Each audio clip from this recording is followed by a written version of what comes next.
Olá pessoal, Edu aqui. E hoje eu vou falar de um tema recorrente que muita gente me pede, que é assim, a minha experiência, a minha percepção da vida na Austrália, como é diante da vida que eu tive no Brasil. Essa percepção, ela obviamente é uma coisa íntima e ela não é parecida nem um pouco, nem com a da minha esposa, que fez o mesmo percurso a nível de locais onde moramos e o tempo que estamos aqui. Então é uma coisa íntima e que eu quero compartilhar com vocês. A primeira coisa curiosa é assim, como a gente sabe, a Austrália e o Brasil são países continentais, de dimensões ah, significativas. A diferença é que a Austrália ela caberia dentro do Brasil e ainda sobrava espaço para uma Argentina, né? A Austrália ela tem 70% do território dela que é o chamado Outback, que é o deserto no interior do país, e esse deserto tem aquelas características de um, uma vegetação mais árida, uma temperatura mais elevada, aquele chão coberto daquela poeira mais alaranjada que a gente está acostumado também no centro-oeste do Brasil e no interior de São Paulo, no Paraná também. E a gente tem uma coisa muito interessante que é o desafio do deslocamento, que é basicamente o mesmo. O Brasil tem esse desafio porque o modal rodoviário é o que atende o Brasil basicamente, assim como aqui na Austrália, né? Aqui na Austrália você tem é, os grandes caminhões, né? Os caminhões que eles no Brasil você tem os bitrens, aqui você tem os tritrens. E eles são conhecidos porque eles fazem exatamente esse percurso do deserto, levando para as áreas mais remotas o máximo de suprimentos possíveis. E esses motoristas são considerados verdadeiros heróis, né? No Brasil você tem desde o caos do trânsito das cidades grandes até, obviamente, as cidades que estão próximas a rios e tal, que você tem o deslocamento através de barco e que leva um pouco mais de tempo do que a gente está acostumado. Uma das coisas que sempre me perguntaram e tal era assim: você encontrou muita dificuldade de adaptação à comida na Austrália? Eu disse não, porque eu vim muito disposto a experimentar, né, e conhecer o que tinha de diferente. E a verdade é que não tem tantas coisas diferentes, né? Como a gente tem comunidades do mundo inteiro, então obviamente que você vai ter dentro dessas comunidades particularidades. Mas especificamente comparando Brasil e Austrália, o Brasil, como a gente sabe, tem essa coisa da feijoada no país inteiro, tem o churrasco que também vai para o Brasil inteiro, tem aqueles pratos do Nordeste com feijão verde, tem a coisa do milho no interior do Brasil. E isso tudo são coisas que a gente também encontra de diversidade aqui na Austrália. A Austrália, eles têm em todo lugar o churrasco, né, que em inglês seria barbecue, mas que aqui eles chamam de Barbie. Eu vou tocar nesse tema aqui de como eles alteram, né, essas palavras para tornar ela mais australiana. E uma das coisas curiosas é que aqui dentro desses churrascos, eventualmente você vai encontrar carne de canguru, jacaré. Não é uma coisa que está na casa de todo mundo, não é uma coisa que você encontra em todo lugar. Mas sim, você encontra inclusive no supermercado para vender. Existem épocas do ano onde essas caças podem ser feitas e a partir do que o governo determina, essa caça é utilizada, obviamente, como alimentação. Uma das coisas que é curiosa para mim é que você cresce com a cultura do brigadeiro no Brasil, né? Os docinhos que vêm sempre com leite condensado, essas coisas. E aqui na Austrália eles acham um pouco doce, né? Pelo menos dentro da perspectiva que eu tive aqui. A minha esposa, apesar de brasileira, tem família australiana e que cresceram aqui. Essas pessoas nasceram e cresceram aqui. E quando você apresenta o brigadeiro, eles gostam, mas é aquele gosto assim, ok, porque o tipo de sobremesa que eles estão mais acostumados são mais com frutas e outras coisas que eles incorporaram, né? Como por exemplo o pavlova, né? Um tipo de sobremesa de merengue que eles ficam disputando, né? Com o pessoal da Nova Zelândia para ver qual é o mais gostoso, né? Se é o de um país ou do outro. Com relação a essa coisa da natureza, né? Todo mundo, você vai para a Austrália, o país é muito cheio de predadores e coisas. É fato, né? A Austrália tem mais de 90 espécies de cobras, né? E algumas delas são bem venenosas. Mas o curioso disso é que o animal mais perigoso daqui é um caracol, né? É um caracol que é conhecido como cone snail. e ele pode realmente eliminar uma pessoa porque ele tem uma taxa de toxicidade bem alta. No Brasil, a gente não tem muito esse tipo de situação. As regiões mais remotas são aquelas que apresentam um pouco mais de risco, enquanto aqui na Austrália você convive, né? Você convive com pequenas aranhas em casa, praticamente todas as residências, em todos os lugares onde eu morei aqui na Austrália, elas têm uma pequena aranha chamada redback, que ela tem umas marquinhas vermelhas nas costas, e essas aranhas elas podem gerar algum tipo de dano, dificilmente levam a algo realmente muito grave, mas geram um dano importante e você tem que cuidar se você se deparar com um enfrentamento com um pequeno animal desse. E os outros animais daqui, você se surpreende às vezes, né? Porque você chega numa praia e lá está dizendo, né? Bom, fique atento porque temos crocodilos na praia, né? E são aqueles crocodilos que a gente vê nos filmes, nos museus, tal, aqueles de 3, 4, 5 metros de comprimento. Você tem que ficar bem atento. Nas regiões de interior, mais cuidado ainda, porque você vai conviver com cães selvagens, né? Os dingos. Você também vai conviver com outros tipos de predadores, esses mais urbanos, né? Aqui tem a chamada magpie, que é um tipo de ave, que essa ave ela ataca normalmente as pessoas quando ela está no tempo de cuidar do ninho e dos ovos. Então, se você passa próximo do ninho e essa ave se sente ameaçada, ela lhe persegue e lhe ataca. Então, é comum você ver pessoas e ciclistas, principalmente, utilizando um capacete com alguns espinhos assim colocados para cima para que as magpies tenham mais dificuldade de gerar um dano neles. Uma das coisas também que me chamou a atenção com relação à natureza aqui foi a coisa das águas vivas, né? Tanto no mar como nos rios. Tem algumas muito grandes que tomam conta, né, de rios e de partes do oceano em determinadas épocas do ano, e você tem que ficar atento porque os tentáculos dessas águas vivas elas podem provocar um dano significativo, né, para quem encostar nesses animais, né. A outra coisa que me chamou muita atenção aqui na Austrália foi que, apesar dos regionalismos como a gente tem no Brasil, né, no Brasil a gente tem essa coisa de que em cada região as pessoas falam de uma maneira, aqui na Austrália eles mudaram algumas palavras para adaptar realmente a maneira deles. Eles, em vez de falar afternoon para tarde, para boa tarde, good afternoon, eles falam simplesmente arvo e tá ok, e é isso aí. Em vez de eles falarem breakfast, como eu aprendi lá no colégio, lá atrás, eles falam brekkie, e é isso aí. E quando eles vão ao McDonald's, eles vão ao Macca's e tá tudo ok, todo mundo já entendeu para onde eles estão indo. Então é mais ou menos disso, é óbvio que eles têm também as expressões, você tem que aprender, talvez a coisa mais difícil, né, para mim como estrangeiro aqui, é que eu perco algumas piadas, porque obviamente eles estão usando referências que a gente não aprende isso na escola. E dessa forma fica tão difícil para a gente como eventualmente uma pessoa do Nordeste entender uma pessoa do Sul e vice-versa em alguma das piadas regionais. E que tal falar de esportes agora e lazer, né? Vindo do Brasil, né, a gente está acostumado com o que a gente tem aí. E aí são futebol, vôlei, basquete, as coisas próximas da praia, né, como surf, vôlei de praia, todas as atividades que a gente faz por aí. O Brasil tem crescido muito em diversificação de atividades, né? Hoje tem o beach tênis, hoje você tem outras coisas como kitesurf, que cresceu muito nos últimos anos.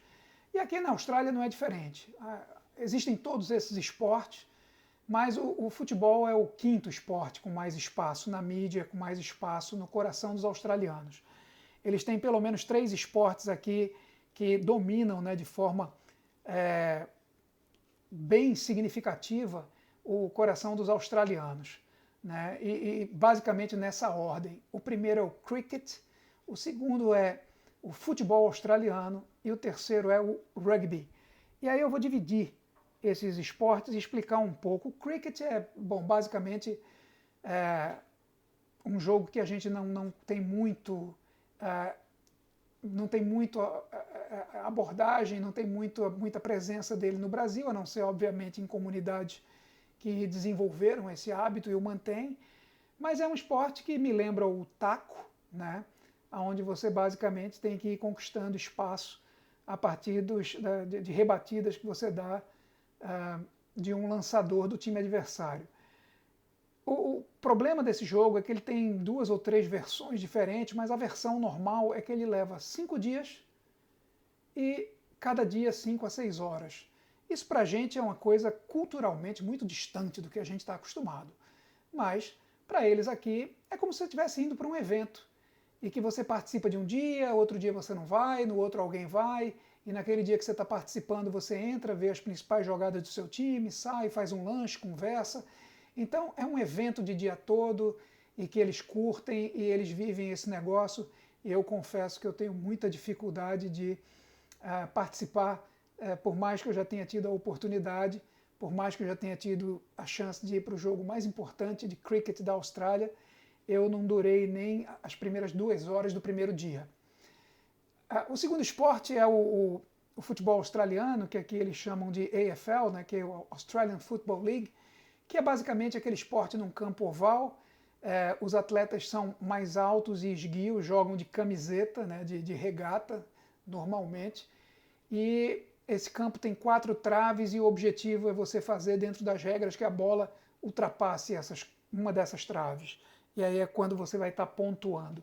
É um esporte muito mais amado nos estados do sul da Austrália, né, basicamente no estado de Vitória, onde fica Melbourne, e no estado de New South Wales, onde fica Sydney. E Sydney não é a capital da Austrália, né? A capital é Canberra, que é em ACT, que é um território, né? Australian Capital Territory, e fica mais ou menos a 300 quilômetros de Sydney. Então, eles têm esse segundo esporte, o AFL, e eles têm o terceiro, que é o rugby. E o rugby tem 2 tipos de rugby. Eles têm um rugby normal, que eu acho que tem 11 jogadores para cada lado, e eles têm um rugby pequeno, para 7 de cada lado, e eles utilizam nomes diferentes para esse esporte, para diferenciar.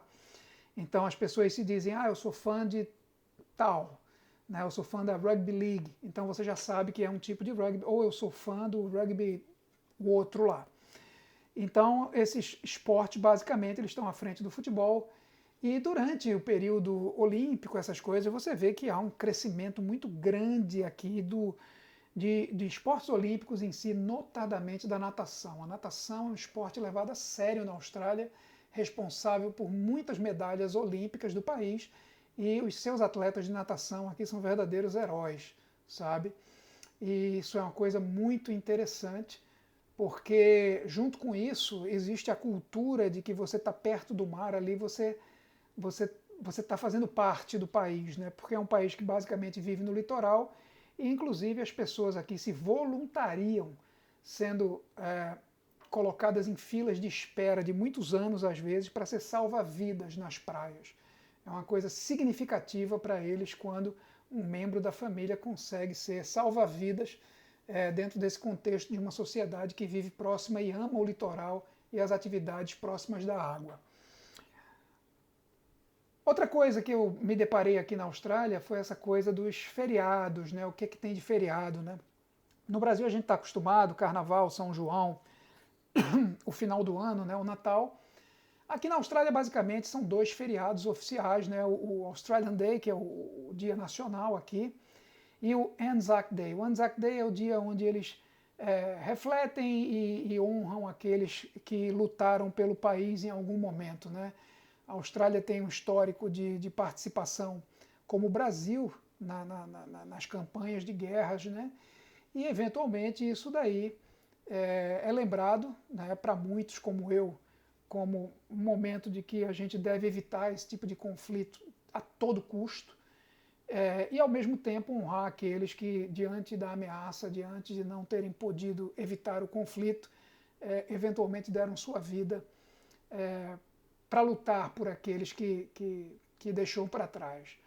Então, basicamente são esses, mas existe aqui na Austrália a Páscoa, basicamente com 2 dias onde todo mundo para, e é parecido com o Brasil, então você tem a oportunidade aí de também ter um intervalo importante. E no final do ano, aqui na Austrália, tem um intervalo que não é oficial, mas que é basicamente um intervalo que todo mundo se utiliza dele, que é o intervalo do Natal para o Ano Novo. Essa semana entre o Natal e o Ano Novo, o pessoal aqui, ele basicamente ele se programa para viajar, para fazer alguma coisa, para receber amigos, para se preparar. E as empresas diminuem as atividades, as atividades profissionais elas vão reduzindo, os clientes não contratam as pessoas para aqueles serviços em casa, manutenções e coisas que podem ser adiadas, ficam basicamente os serviços essenciais à disposição. Uma outra coisa que eu queria abordar aqui, e isso eu vou ter um vídeo específico para falar sobre isso, é basicamente o fato de que aqui na Austrália você tem um serviço de saúde que é diferente do Brasil. No Brasil você tem a opção de utilização do SUS e você tem a opção de utilização das empresas privadas dentro do convênio médico ou do atendimento particular. Vocês sabem como funciona isso bem aí. Aqui na Austrália, para residentes permanentes e cidadãos, que isso também vai ser objeto de um vídeo específico, você tem basicamente os serviços de saúde privados e os serviços de saúde públicos, né? Os serviços de saúde privados eles são mais ligados a médicos especialistas, porque aqui o atendimento médico ele é feito pelo médico da família, né? Que aqui a gente chama de GP, né? O General Practitioner, que é o clínico geral. E quando esse médico ele não atinge ou ele não consegue chegar no diagnóstico ou chegar num procedimento que o atenda, ele encaminha você ou para uma unidade de referência ou para um especialista, né? A diferença é que aqui você tem um serviço basicamente coparticipativo, né, dentro do serviço público. O serviço privado é como qualquer outro, ou você tem um seguro de saúde ou você vai ter uma conta bem alta. E você tem dentro do serviço público um processo de coparticipação, dependendo do tipo de situação que você está enfrentando. Se é uma emergência, você normalmente não paga nada, mas essa emergência ela tem que ser entendida como emergência. Então, eu já vi muitos casos da pessoa ir para o hospital dizendo, eu estou passando mal, tal, eu estou com uma situação de emergência, e chegou no hospital, feita uma triagem, foi identificado que aquilo não era uma emergência, a pessoa esperou 8, 10 horas para ser atendido e depois ainda levou uma conta para casa para pagar. Ao contrário de situações onde você realmente viveu uma situação de emergência, e essa emergência pode ser de qualquer natureza, um acidente, um infarto, qualquer coisa, e você tem todo o serviço coberto pelo Serviço Público de Saúde, caso você queira se manter lá, caso você não queira ir para um serviço público. E eu posso dizer que, pelo que eu ouço, pelo que eu vejo, pelo que eu já utilizei, os serviços públicos de saúde, eles são muito adequados, né, desde que você abstraia aquelas coisas que possam parecer invasivos de privacidade ou qualquer coisa, mas que no momento de emergência de saúde o que você quer é que o problema seja resolvido. Então, basicamente, na Austrália, o serviço de saúde ele é um mix, né, interessante, e esse mix você vai criando as suas barreiras de proteção, que eventualmente, se você achar que você quer ter um plano de saúde que atenda em tudo, que lhe ajude inclusive com serviços odontológicos, com outros serviços especializados, como fisioterapias e tal, você vai adicionando ao plano de saúde. E se você quiser cobertura apenas hospitalar, você também pode fazer essa opção. Mas é basicamente isso, né? Remédios aqui você tem, quando são remédios de uso contínuo, um subsídio importante do governo, bem importante, mas que também não anula a sua participação e, dependendo do tipo do remédio, a sua participação é maior ou menor, e dependendo do seu nível de utilização. Também outros benefícios sociais aqui, eles são, e também serão objetos de vídeos específicos sobre esse assunto, eles são proporcionais aos seus rendimentos. Então, se você ganha mais, você tem, por exemplo, um apoio para a creche de seus filhos menor. Se você ganha menos, você tem um apoio para a creche de seus filhos maior. Mas a gente vai estar conversando sobre tudo isso em vídeos específicos daqui para frente. Mais uma vez, prazer grande poder estar aqui. Desejo o de melhor para vocês. E se vocês gostaram do vídeo, deixa um like, se inscrevam no canal, porque eu vou estar batendo esse papo com vocês, sempre pedindo a vocês a participação, sempre querendo que vocês me digam que experiência vocês tiveram com outros países, com outras culturas, como isso engrandeceu a experiência de vocês, como vocês entendem que isso é importante. Grande abraço e até o próximo vídeo.